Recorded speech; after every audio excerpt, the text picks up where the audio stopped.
salamat po sa araw na ito na minsan pa ay pinagtipon mo kami sa iyong presensya. Salamat as we welcome the presence of the Holy Spirit upon this place.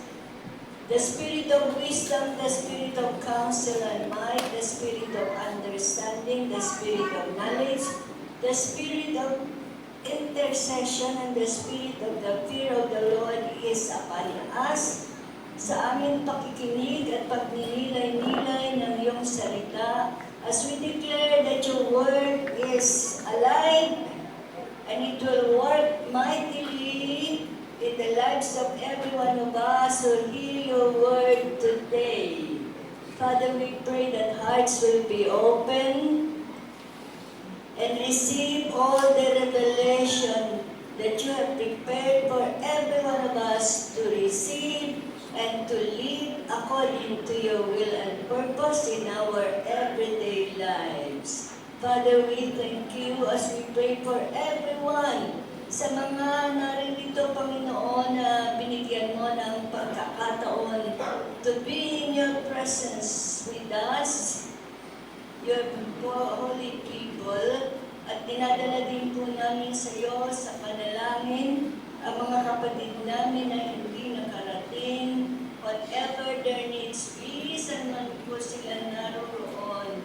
We pray for them, the same Holy Spirit will guide them into the truth that you want them to know and to do and to go for your glory and for your honor. Panginoon, salamat po dahil ang iyong salita ay buhay at ito po hindi babalik sa iyo nang walang nagawa na milagro sa aming mga buhay samantalang kami uupo sa iyong paanan at matangang makikinig at itatago ang iyong salita sa aming puso at kalakasan ito naggagabay sa aming pang-araw-araw na pamumuhay na may pagtatagumpay. Hallelujah! Ngayon pa lamang, Ama, sa aming pagpupuri at paghandog sa iyo, naroon na po ang aming kalakasan at kaligayahan at kasiyahan na nadarama sa iyong presensya. At sa iyo lamang namin, Ama, binabalikan lahat ng papuri, pasasalamat at luwalhati sa iyong dakilang pag-ibig at sa lahat ng ginagawa mo sa aming mga buhay. Ito po ang aming panalangin sa pangalan ng Panginoong Yesu Cristo. Amen and amen. Magandang umaga po sa lahat ng pinagpalang mga anak ng Diyos. Amen. Ngayon po tayo mag-aaral tungkol sa ating tema ng 2026-27. At upang ito'y ating maisang katuparan at ating maipamuhay. Babasahin ko po sa Tagalog para maging malinaw sa ating lahat. John chapter 13, 21.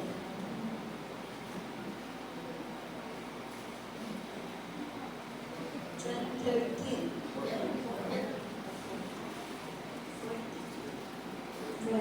21. 14.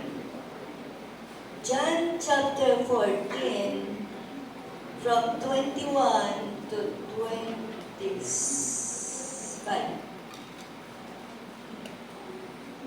Ang tumatanggap sa mga utos ko at tumutupad nito ay siyang umiibig sa akin.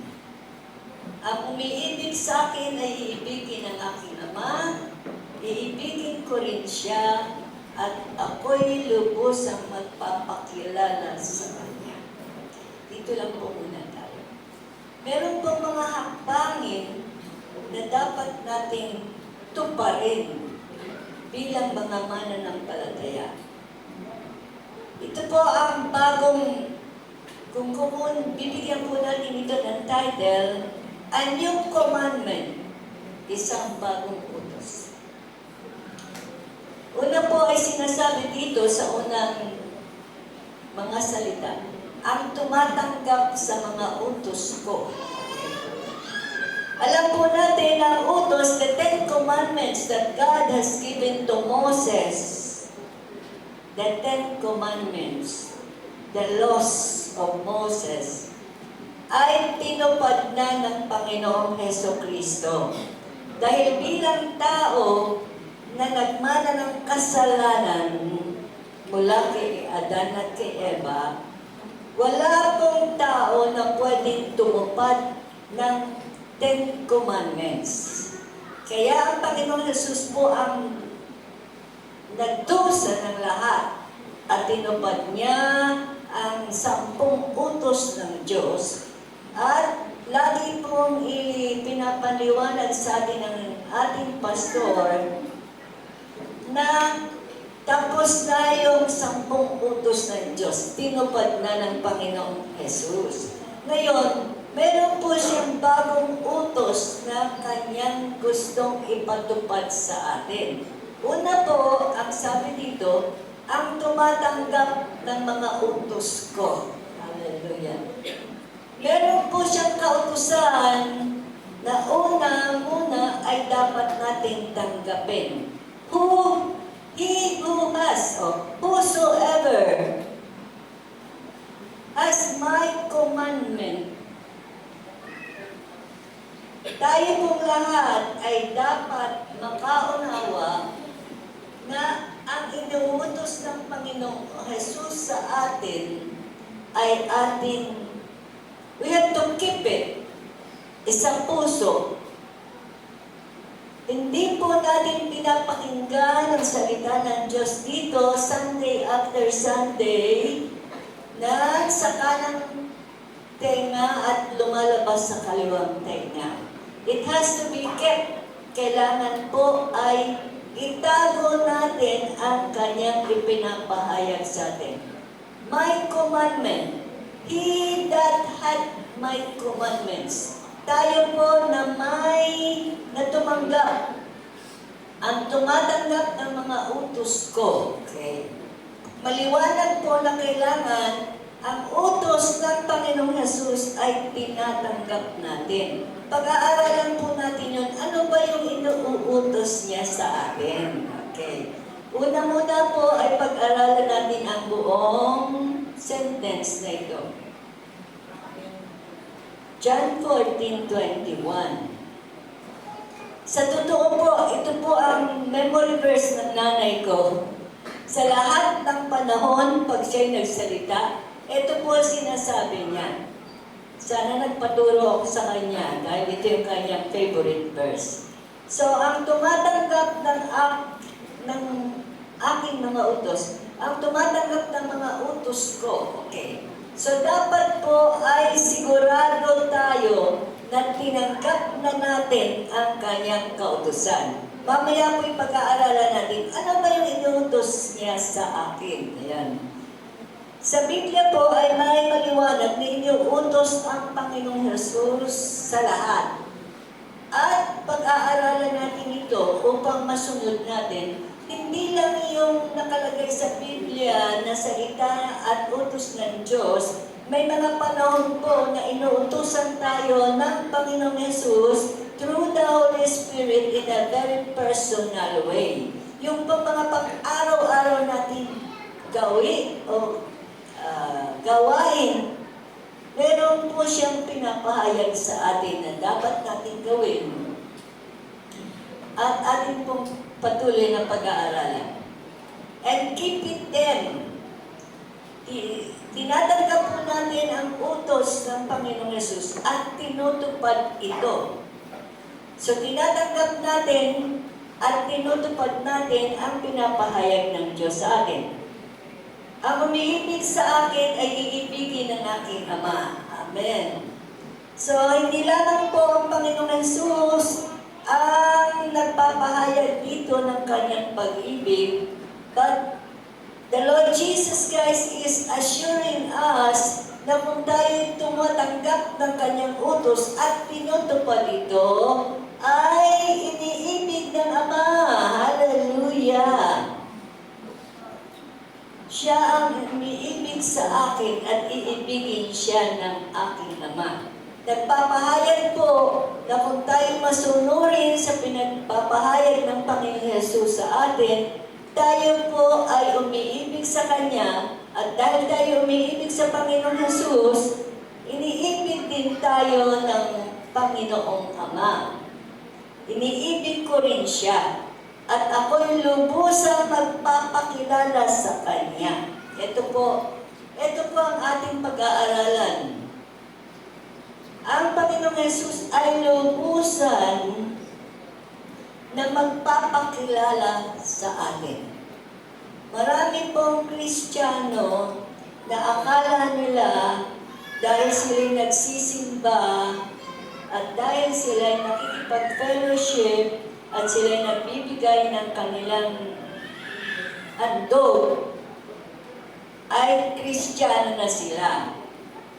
Katulad po ng garahe, hindi po dahil ikay nakatira sa garahe, ikaw ay tinatawag ng kotse. Okay.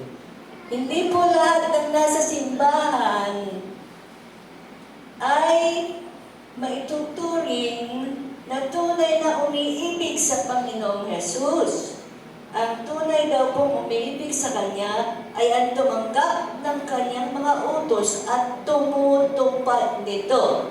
Sabihin nga natin, tumutupad ng utos ng Panginoong Hesus sa akin.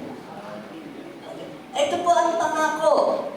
Dahil tayo ay tumutupad, tumanggap at tumutupad sa utos ng Panginoong Hesus, ito po ang katunayan na tayo umiibig sa Panginoong Hesus. Tumutupad at tumatanggap.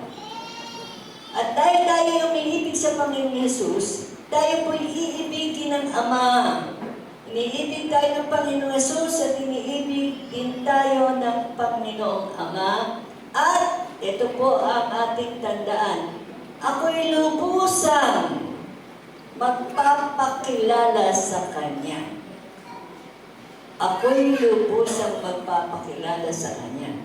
Marami pong Kristiyano sa lahat ng mga lugar na aking pinaroroonan. Marami po ang nagtatanong, bakit ang 10 taon ng Kristiyano yan? Wala pa rin pagkakaiba. Ito po ang ating tandaan. Hindi tayo dapat makarinig ng ganon kung tayo po na tumanggap ng utos ng Panginoong Hesus at tinutupad ang Kanyang utos. Hallelujah! Tayo po ay mapapatunayan na umiibig sa Kanya. At ang umiibig sa Panginoong Hesus ay iibigin na naman. At iniibig din tayo ng Panginoong Hesus. At ang Panginoong Hesus ay lubusang magpapakilala sa bawat isa sa atin. At samantalang nakikilala natin ang Panginoong Hesus, naiiba na tayo. Hindi na tayo katulad ng mga tao na nasa sa mundo. Okay. Pero ano nga po ba yung kautusan na yun? Okay. Kunin po natin sa Mark 12, mula sa 29 hanggang 30. Kunin po natin, ano ba yung sinasabi ng Panginoong Hesus tungkol sa Kanyang utos? Mark 12, 29 to 30. Tagalogin po natin. Sumagot si Jesus, kasi siya po ay tinatanong ng mga Pariseo at Saduseo. Alin pong utos ang pinakamahalaga? Yun ang tanong nila. At sumagot si Jesus, ito ang pinakamahalaga. Ito ang pinakamahalagang utos. Pakinggan mo, O Israel. Ang Panginoon na ating Diyos, siya lamang ang Panginoon. Ibigin mo ang Panginoon mong Diyos ng buong puso, ng buong kaluluwa, ng buong pag-iisip, at ng buong lakas. Ito naman ang pangalawa, ibigin mo ang iyong kapwa gaya ng iyong sarili. Wala nang ibang utos na hihigit pa sa mga ito. Amen. Kabisado na po natin ito. Thou shalt love the Lord your God with all your heart, with all your soul, with all your might, with all your strength. Pwede po natin maganap ito. Tapos yung pangalawa, medyo doon po sa pangalawa, nagmimintis ang maraming Kristiyano. Ang pag-ibig sa ating kapwa ay dapat din po natin ipahayag. Ibigin natin ang ating kapwa katulad ng pag-ibig natin sa ating sarili. Dahil wala nang hihigit pang kautusan against this. Dapat dito. Marami pong Kristiyano na sinasabi nilang mahal nila ang Panginoon. Pero hindi po ng buong puso. With all their heart. Sa ating daw pong buhay, sabi ng mga scientists, ay mayroong trono sa ating puso na hindi pwedeng upuan ng kayamanan, ng magandang relasyon, o katanyagan, o ano pa mang tagumpay dito sa mundo. Kaya po ang tao, ang buhay ng tao ay nagkakagulo dahil gusto nilang ipaupo sa kanilang trono ng puso ang kayamanan. Yun ang kanilang katangian. Yun ang kanilang pinanghahawakan. Yun ang kanilang karangalan. Ang iba naman po, may mga babae nagsasabi sa akin, Pastora, hindi ko kayang ihandog ang aking asawa sa Panginoon. Ibig niya sabihin, akin lang ito, akin lang siya, hindi pwede. Marami pong sinasabi na nagmamahal sila sa Diyos, pero hindi po nila kayang ipaupo sa trono ng kanilang buhay totally, with all their hearts, with all their soul, with all their might, with all their strength, na mahalin ang Panginoong Diyos ng tapat sa kanilang buhay. Meron pa po silang mga iba. Kaya gusto nilang ipaupo sa trono, pero hindi naman sila nararapat na maupo sa trono. Kaya po nagkakaaway-away sila, nag-aagawan sila dun sa trono ng puso ng tao.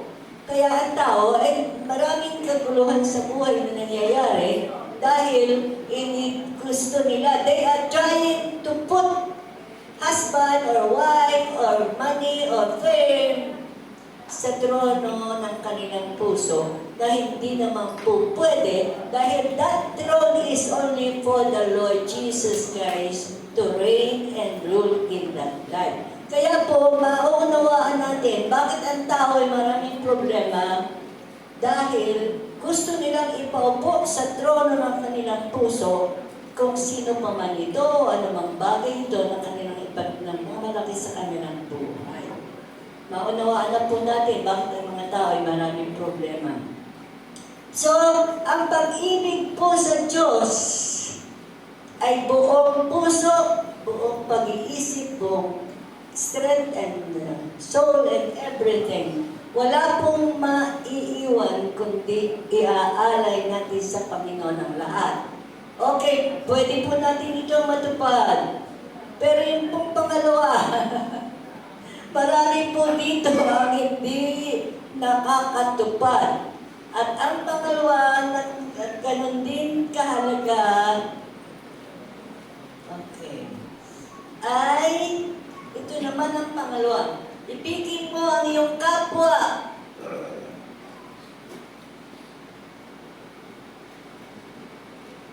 Gaya ng iyong sarili. Wala nang ibang utos na hihigit pa sa mga ito. So, dalawa lang po yung utos na pinaalaala ng Panginoong Jesus. Ibigin natin ang ating Diyos ng buong puso, buong pag-iisip, buong lakas, buong lahat in all this life ay gamitin natin sa pagpapahayag ng pag-ibig natin sa Diyos. At sa pangalawa po, ay ibigin natin ang ating kapwa gaya ng ating ibigin mo ang iyong kapwa gaya ng iyong sarili. Wala nang ibang utos na hihigit pa sa mga ito.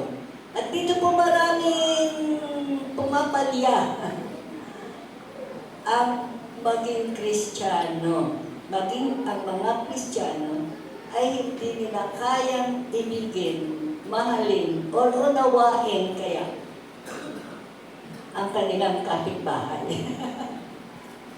Kasi yung kapitbahay nila ay nagmamasid sa kanila. Kung tunay nga ba itong Kristiyano, bakit ganun, bakit ganun, bakit ganun? Eh dahil sa daming mga bakits, kaysa marami kang kwento, away na lang tayo. Yan. Kaya, ngayong pong umaga, pag-uwi natin ng bahay, dalhan po natin ng merienda yung ating kapitbahay. Pagpapahayag ng ating pag-ibig sa kanila. Ano man po ang naging kaugnayan natin sa kanila sa nagdaang mga panahon. Dahil ito pinapag-aralan natin ngayon, we have to express our love to one another. Kung paano natin paborito ang lechong manok, pwede rin naman natin i-offer sa ating kapwa ang lechong manok. Amen. Kaya mo magbigay ng lechong manok dahil paborito mo yun, ibibigay mo sa kanya as a symbol of your love to him or to them. Lalo na sa mga bata at sa mga nanay na walang maipag. Kung di lang Pasko, kahit Pasko siguro hindi sila makatikim ng lechong manok eh. Eh kung kaya naman natin magbigay, eh di bigyan natin bilang pagkilala o pag-express, pagpapahayag ng ating paggalang, pagkilala at pagmamahal sa kanila bilang ating kapwa. Dito po maraming pumapalta o nagmimiss o nagkukulang ang maraming Christian. We have to love one another as we have loved ourselves. Sa John 13:34, ito po ay ipinaliwanag. Pinaliwanag po ulit ng Panginoong Jesus, a new commandment I give unto you. John chapter 13:34. Ito yung hinahanap ko kanina.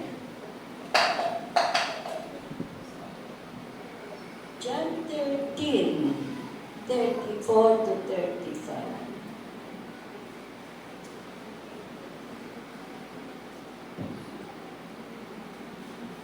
Kayo na lang bumasa sa screen. 34 to 35. Isang bagong utos ang ibinibigay ko sa inyo. So, narinig na po natin ito, pero minsan pa pinapaalala sa atin ng Panginoon. Kaya sinasabi natin, bagong utos, pakinggan natin. Isang bagong utos ang binibigay ko sa inyo. Mag-ibigan kayo. Kung papaano iniibig ko kayo, ganun din naman, mag-ibigan kayo. Kung kayo'y mag-iibigan, makikilala ng lahat na kayo'y mga alagad ko. Ngayon po, hindi ko po maunawaan, pero meron akong naririnig na medyo napintasan o nabahiran ng dungis ang mga Kristiyano. Kahit yung mga tunay na Kristiyano, ngayon po ang ibang tao ay may sinasabi tungkol sa mga born again o mga Christian organization. Hindi ko po alam. Pero ang nakalagay po dito Kung sinusupod natin ang bagong utos, kahit napakinggan natin ulit ngayon, gawin natin bagong utos sa atin ng Panginoon na mag-ibigan tayo. Hindi naman po sa ikalalaki ng ulo ng The Word of God Christian Fellowship. Ako po'y nakakarating sa iba't ibang samahan, grupo. Ang totoo po, dito lamang natin na ipapahayag ang pag-iibigan ng bawat isa sa atin. Palakpakan po natin ang Panginoon. Wala pong lilipas, wala pong bagong dating na lilipas na hindi siya nakakatanggap ng pag-ibig sa lahat ng makikita dito sa simbahan natin. Di po ba? Amen. Ito po ay isang katangian ng The Word of God Christian Fellowship. Meron na po akong naisama dito na kapitbahay ko. At ito po ang kanilang napansin. Sabi nila, ay parang dati na akong nakilala nila. Wala pong pagkakaiba. Ibig sabihin, pagtingin nila sa mga naririto dumadating sa ating simbahan, tayo po ay magkakapatid. Kaya nga po magkakapatid ibig sabihin, yung puso po natin ay magkakadokto. Yun po ibig sabihin ng magkakapatid. Sa ilong ko po, utod. Magkadoktong po. Ang ating puso ay magkakadoktong. Paano natin ihiwalay at itatanggi ang isang tao na lumalapit sa atin? Kaya po sa The Word of God Christian Fellowship, sinasabi ng mga sasama ko dito na, ay, ang sarap naman doon sa simbahan sa Cavite. Kasi parang dati na akong kasamahan. Yan. Tinatanggap, nadarama nila yung pag-ibig na tinatanggap sila kahit sila ay bago lang natin. Amen! Panatilihin po natin ang pag-ibigan sa bawat isa. Dahil sabi po sa salita ng Diyos, wala na pong utos na hihigit pa dito. At kung tayo nagpapahayag ng ating pag-ibigan sa bawat isa, tunay nga na makikilala na tayo'y mga alagad ng Panginoong Diyos. Wala po tayong tinatanggi, wala po tayong kinakabit o itinutulak. Tayo po'y nagmamahalan. Dahil ito po, this is the new commandment. Kung ating pong nakalimutan ito, ito po pagpapaalala bagong kautusan na pinapaalala sa atin ng Panginoon na tayo dapat mag-ibigan sa bawat isa dahil kung tayo ay nag-iibigan, tayo po ay makikilala na tunay na mga tagasunod ng Panginoong Hesus na tinatago natin ang kanyang salita at sinusunod ang kanyang mga utos at tunay na pinapahayag natin na tayo umiibig sa Panginoong Hesus at ang umiibig sa Panginoong Hesus ay iniibig ng Ama at iniibig ng Panginoong Hesus at tunay nga na ang Panginoong Hesus at ang Panginoong Ama ay magpapahayag sa atin ng kanilang mga kapangyarihan sa ating buhay. Meron po warning. Meron pong warning sa atin bilang mga Kristiyano sa 1 John 2 mula sa verse 3. Ano po ba yung paalala? Paalala. 1 John. Ano bang nasabi? Nakakatiyak kayong makikilala natin ang Diyos kung sinusunod natin ang kanyang mga utos. So makikilala na tayo'y mga anak ng Diyos kung tayo'y sumusunod sa kanyang mga utos. kailangan maipakita sa ating buhay na tayo ay sumusunod. By this, sa 34, a new commandment I give unto you, that you love one another. By this you shall know that you are my disciple. Yung pong warning, I hereby know that we know Him if we keep His commandments. Tunay nga po na makikilala na tayo ay nasa Panginoon kung tayo ay sumusunod sa Kanyang kalooban. Siya na nagsasabi, kilala ko ang Panginoon, ako'y nagsisimba. Pero hindi niya sinusunod ang kautusan ng Panginoon. Siya po ay isang sinungaling. Sabi po sa verse 4 ng 1 John 2. Sa verse 5, sabi po dito, but whosoever keep His word in Him, ang mga mananampalataya na tunay na sumusunod at gumagawa sa kalooban ng Diyos, sila yung talagang umiibig sa Diyos. The love of God is perfected through them. Hereby we will know that we are in Him. May katunayan, kasiguruhan, na tayo nga ay sumasa Panginoon kung tayo ay gumaganap ng kalooban at utos ng Diyos. Verse 6, he that saith he abideth Him, ought to walk also as He walks. Ano ba sa Tagalog? Verse 6 ng 1 John, 1 John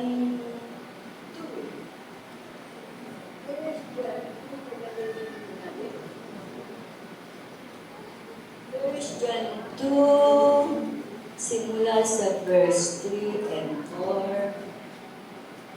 Natitiyak tayo, makikilala natin ang Diyos. Natitiyak tayong nakilala natin ang Diyos kung sinusunod natin ang Kanyang utos. So, natitiyak na tayo kumikilala sa Diyos kung tayo sumusunod sa Kanyang mga utos. Ang nagsasabing, kilala ko siya, ngunit sumusubay naman sa mga utos, ay sinungaling. Wala sa Kanya ang katotohanan. Ngunit ang tumutupad ng salita ng Diyos ay umiibig sa Kanya ng wagas. Ganito natin malalaman, tayo nasa Kanya. Ang nagsasabing nananatili siya sa Diyos ay dapat mamuhay tulad ng pamumuhay ni Kristo. Ito po ang sukatan na sinasabi natin kilala na ang Panginoon at namamahal tayo sa Panginoon. Ito po ang sukatan. Ang nagsasabing nananatili siya sa Diyos ay dapat mamuhay. Sabihin nga po natin, mamuhay tulad ng pamumuhay ni Kristo. Yun po ang standard, yun po ang sukatan na tayo ay nagpapakilalang umiibig sa Diyos sapagkat tayo ay namumuhay tulad ng pagkapamuhay ni Kristo Jesus. The way that God lived, He owed Himself also to walk even as He walked. Ano ang pamantayan ng Panginoong Jesus na tayo'y makilalang tunay na tagasunod ng Diyos, tayo po'y sumusunod sa Kanyang mga utos. We keep the Word of God. At ito ang pamantayan na tayo nga'y may pag-ibig sa Diyos. And God perfected hereby, know that we are in Him. May papakilala na tunay ng tayo ay umiibig sa Diyos sa patuloy nating pagsunod sa inuutos niya sa atin. Ito pong pinapag-aralan natin ito ay yung mga general na commandment. Ngayon, idadagdag po natin na ang Panginoong Yesus, dahil tayo sumasa Kanya at umiibig sa Kanya, tayo iniibig ng Ama at tayo iniibig ng Panginoong Yesus, at sila'y nagpapakilala sa atin at kumikilos ayon sa kanilang naisin sa ating buhay. Sa bawat santay po na ating tinatalakay ang pag-ibig ng Diyos at ang pakikipisan ng Panginoong Jesus sa atin at siya nang nabubuhay sa atin, makikilala po sa ating pananalita, sa ating mga kilos, sa ating mga gawa. At hindi po nila kayang itanggi o tumanggi sa katotohanan na ating ipinapahayag dahil madarama nila na tunay na tayo'y may pag-ibig sa ating kapwa, kaya natin ipinapahayag ang salita ng Diyos sa kanila. Ito po ang bagong challenge natin sa bawat isang mananampalataya. Sabi po sa 1 Timothy 1:5, 1:5. Dito po natin babaybayin. Ano ba yung pagtupad sa utos ng Diyos? 1 Timothy 1:5. Ito ang layunin ng tagubiling ito. Okay. Ito yung measure. Now is the end of this commandment. Ang layunin ng tagubiling ito. Okay. Ito po yung ating bahagi. Okay.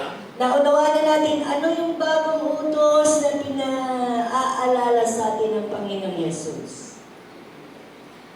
Ano yung biyaya na ating natatanggap kung tayo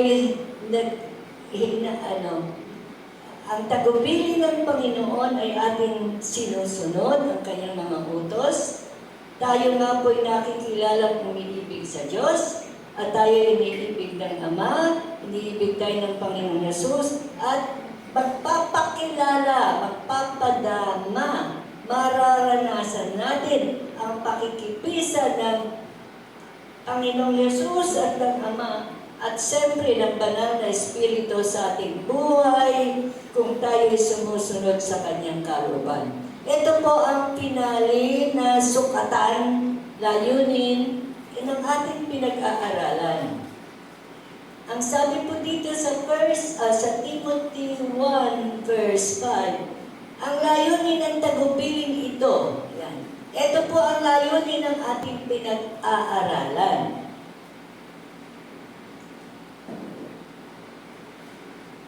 Pabukalin ang pag-ibig.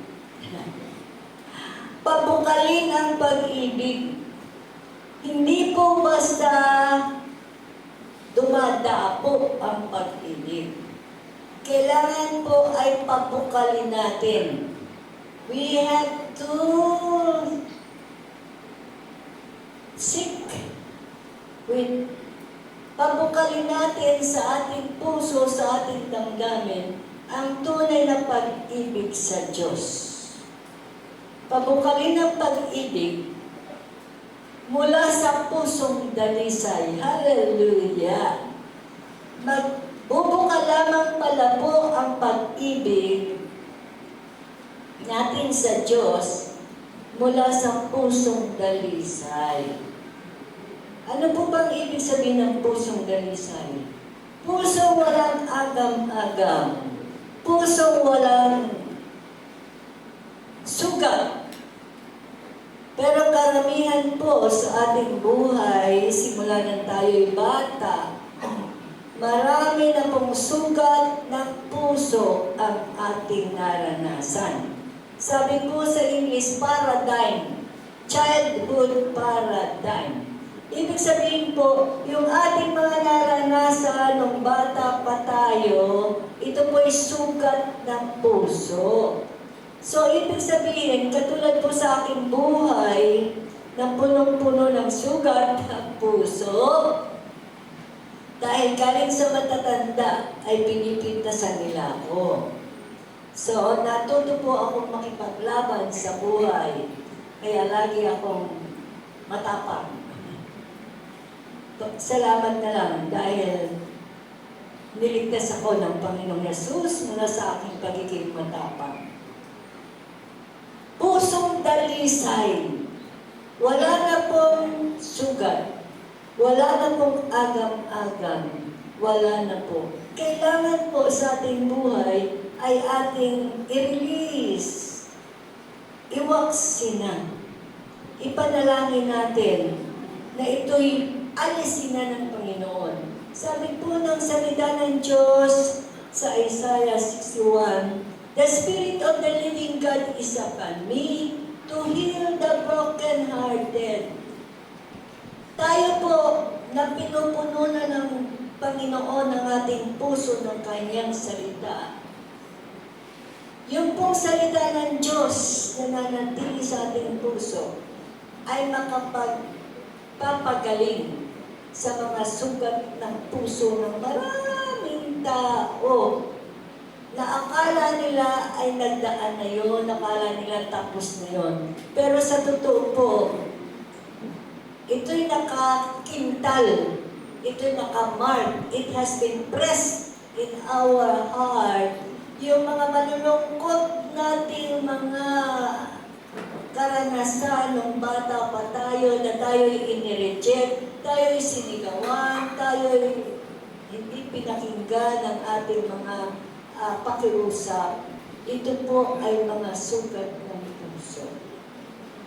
Kaya po, ang ating paalala ngayon ay dapat pabukalin natin ang pag-ibig. Pabukalin ang pag-ibig natin sa Panginoon.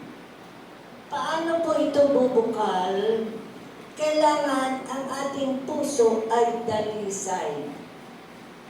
Atin na pong hinihingi ng tawad. Atin na pong pinatawad. Humihingi na natin ng tawad sa Panginoon na tayo naniwala sa mga sinasabi ng ibang tao, na tayo pinintasan, na tayo itinanggi, na tayo ay initsapwera. Yung po'y mga sugat ng puso na dapat na natin, di ba po sinasabi sa Biblia, sa Isaiah, na kalimutan na natin, Isaiah 43, kalimutan natin ang nakaraan. Dahil ito po'y sugat ng puso na nakakapuno ng ating puso upang hindi natin madama ang pag-ibig natin sa Diyos ng buong puso, buong katapatan, buong lakas, buong pag-iisip, buong buhay. At hindi rin po natin kayang mahalin ang ating kapwa. Dahil pag tingin natin sa ating kapwa, maalala natin na tayo itinanggi, na tayo sinabihan na hindi maganda.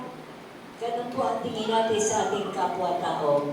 Ngayon po sa ating pag-aaral na sinasabi ng Panginoon Jesus sa ating tema, na tayo na tumatangkilik sa Kanyang salita at tumutupad nito. Tayo po yan ay magpapahayag na tayo tunay na umiibig sa Diyos. So tayo inaangkin natin ang utos ng Panginoong Yesus at ating tinutupad. Tayo po yung makikilala na umiibig sa Diyos. At dahil umiibig tayo sa Diyos, umiibig tayo sa Panginoong Yesus, iibigin tayo ng Ama. Hindi na po tayo mahihirapang tumawag sa Father in Heaven.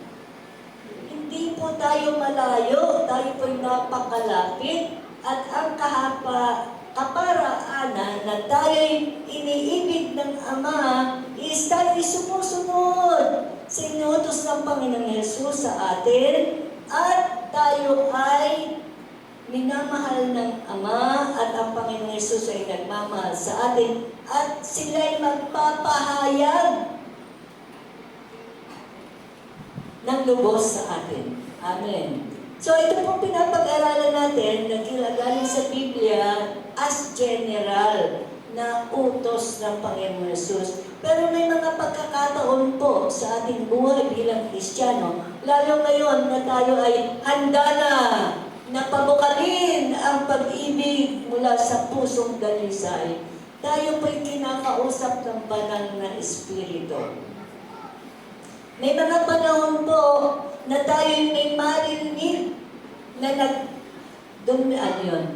na bumubulong sa atin ng dapat natin gawin. At alam natin na ito'y galing sa Biblia, na tayo'y dapat tumulong, na tayo dapat magbigay, na tayo dapat tumunawa, na tayo dapat. Okay. Hindi po tayo nabubuhay sa sarili lamang natin. We need one another at yung ang ating pinag-aaralan, mahalin natin ang ating kapwa tulad ng pagmamahal natin sa ating sarili. Dahil kung alam natin at minamahal natin ang Diyos, when we love the Lord our God with all our heart, with all our soul, with all our might, with all our strength, and loving one another as we love ourselves, there is no law against love.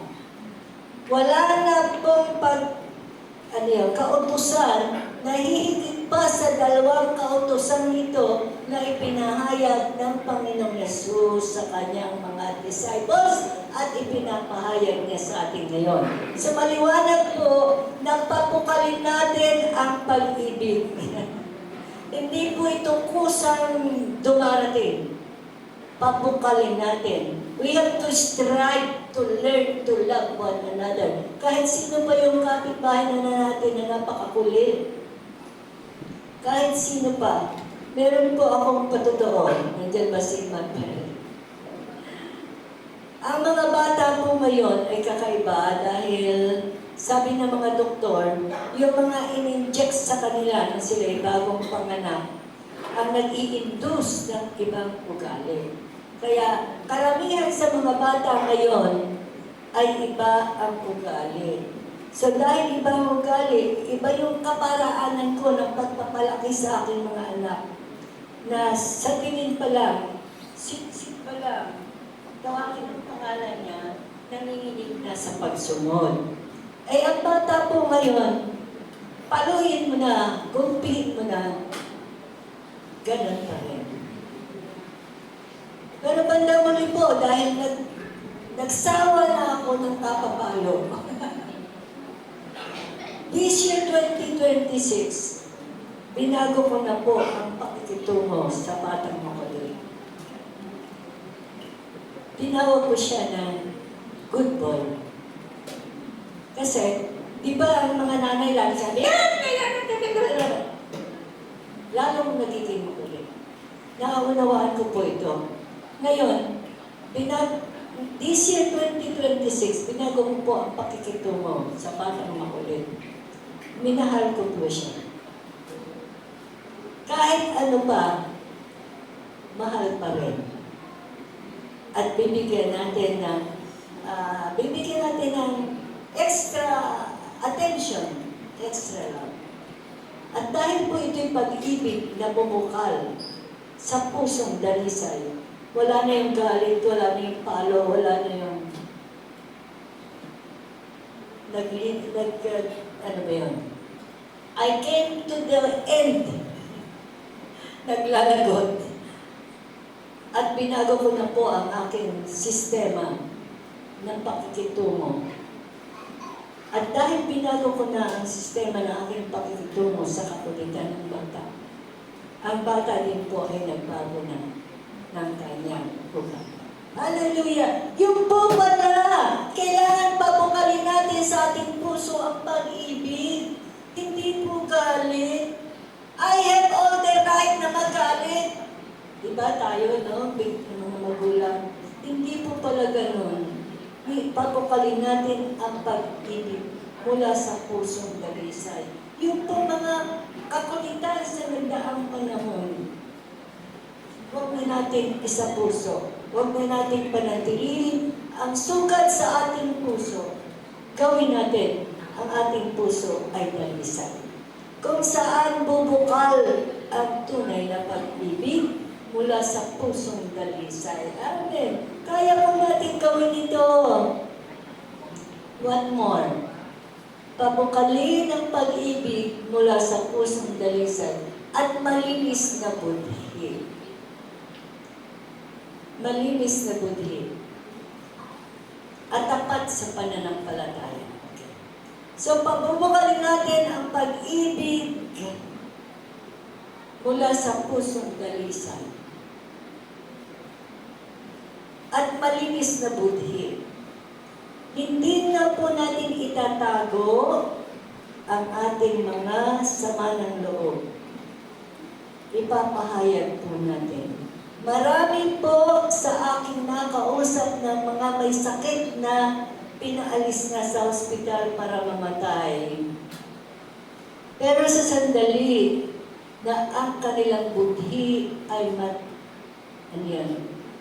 when we deal with, kung atin pong papag-usapan ang kanilang buhay sa nagdaan, ano ba yung kanilang mga sugat ng puso? Ano ba yung kanilang pagkamunhi? Ano ba yung kanilang itinatagong galit o sama ng loob?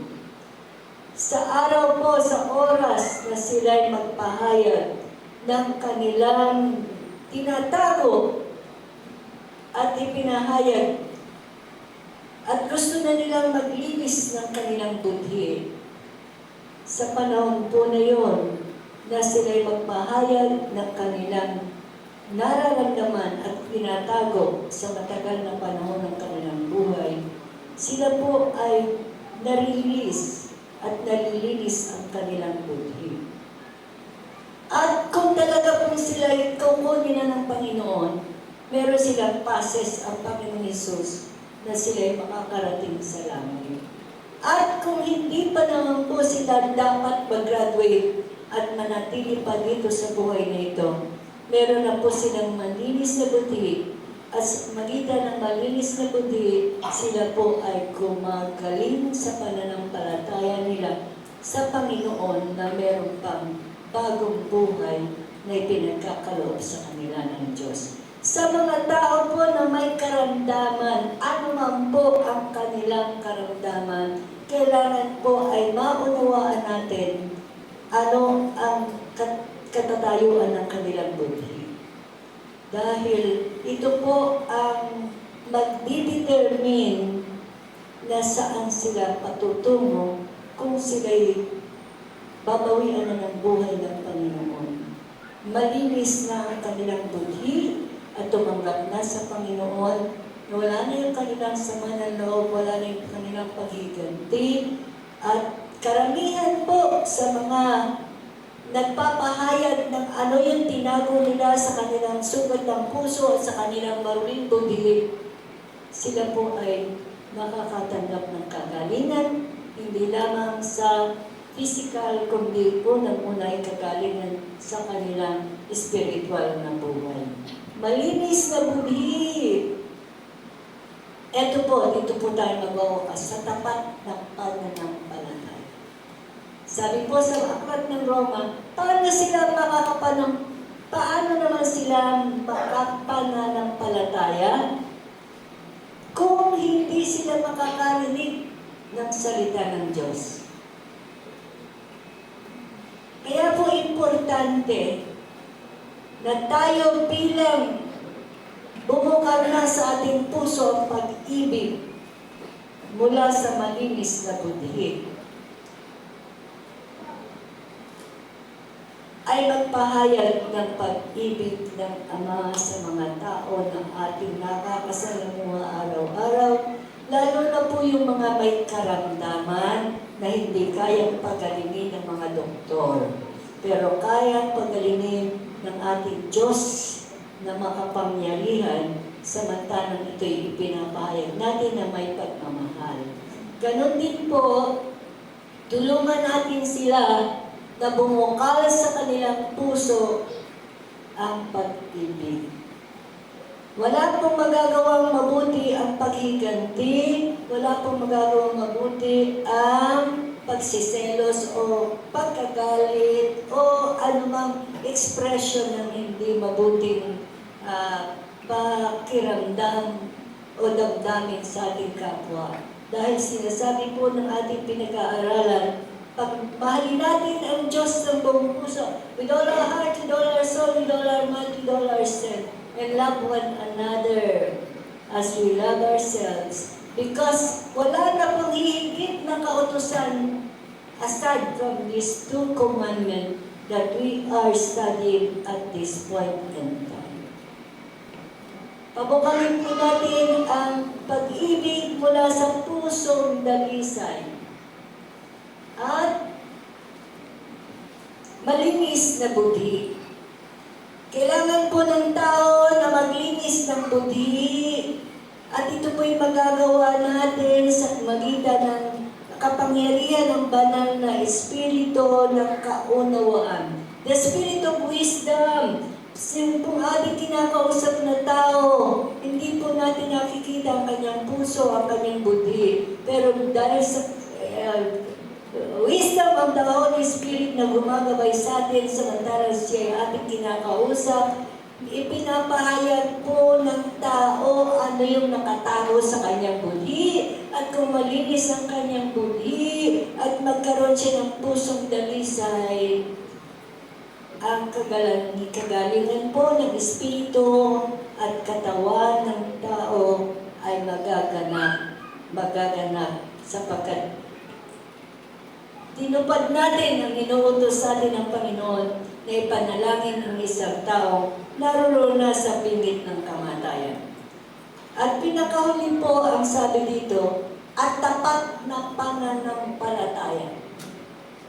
Meron po tayong tapat na pananampalataya sa Panginoon na kung ano man ang kanyang inuutos sa atin, dahil sa pananampalataya, susunod po tayo. Ito po, ngayon ko po nauunawaan at ako po'y namamangha sa ginawa ng Diyos sa amin nung pagtupad ko ng pagpunta sa misyon sa Thailand.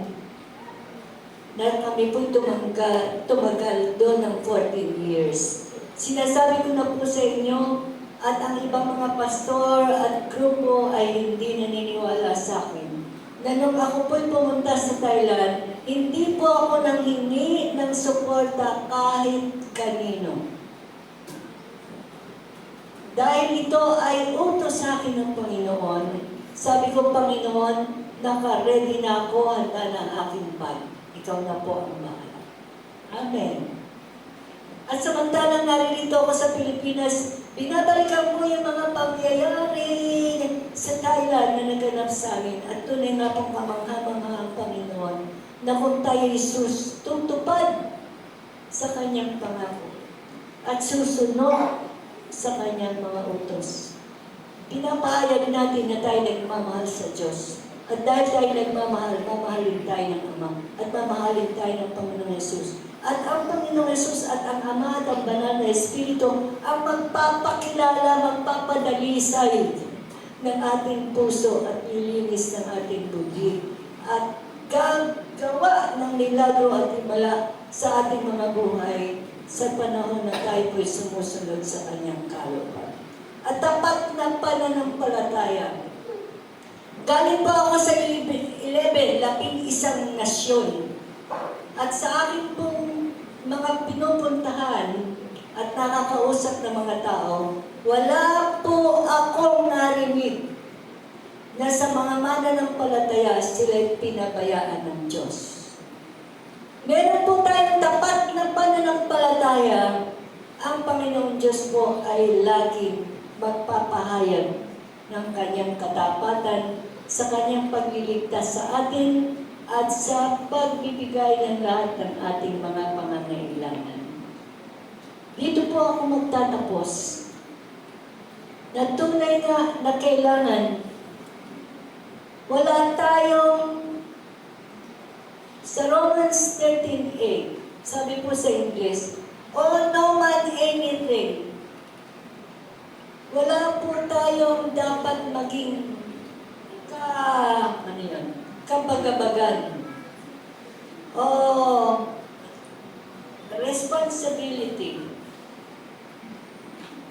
Romans 13:8. Huwag kayong magkaroon ng sagutin kanino pa man. Hindi po tayo dapat magkaroon ng sagutin kahit kanino pa man. Upang sa ating pagpapahayag ng pag-ibig ng Diyos, wala silang maituro sa atin, wala silang maipuntos laban sa atin. O naman anything. Huwag kayong magkaroon ng sagutin kanino pa man. Liban sa sagutin, kayo'y magbibigay. Hallelujah! O no one anything but to love one another, for he that loveth one another hath fulfilled the law. Sapagkat ang umiibig sa kanyang kapwa ay nakatutupad ng kautusan. Hallelujah! Huwag po tayo magkaroon ng ibang mga agam-agam o mga sagutin sa ating kapwa-tao, kundi pagbutihin natin na panghawakan natin ang kalooban ng Diyos at sundin ang kanyang kalooban. Tayo ang mga tao na nagpapahayag na tayo'y nagmamahal sa Diyos. At dahil tayo nagmamahal sa Panginoong Hesus, mamahalin tayo ng Ama. At ang Ama at ang Anak at ang Banal na Espiritu ay patuloy na maggagabay sa atin sa pamumuhay na may bukal na pag-ibig mula sa dalisay na puso at malinis na budhi at may tatag na pananampalataya. We are so victorious in God. Kailangan lamang po ay sundin natin ano ang sinasabi ng Panginoon sa bawat isa sa atin. Ito po ang ating layunin for year 2026-27 na dapat natin tuparin upang ang samahang ito na nakilala sa tunay na pag-ibigan ng mga kapatid ay maipadama natin hindi lamang sa mga tagabayang luma o karatig barangay. But God will bring us to other places na maipapahayag natin sa kanila ang tunay na pag-ibig ng Diyos na siyang pumupuno sa ating puso. Bumukal ang tapat na pag-ibig mula sa dalisay na puso at malinis na budhi at meron tayong tapat at matibay na pananampalataya sa Panginoon na siyang patuloy na gagabay sa atin at magpapahayag ng kanyang dakilang layunin at dakilang mga great things and miracles that God wants to experience every one of us. Samantalang patuloy tayo na tumutupad ng kanyang layunin. And I will walk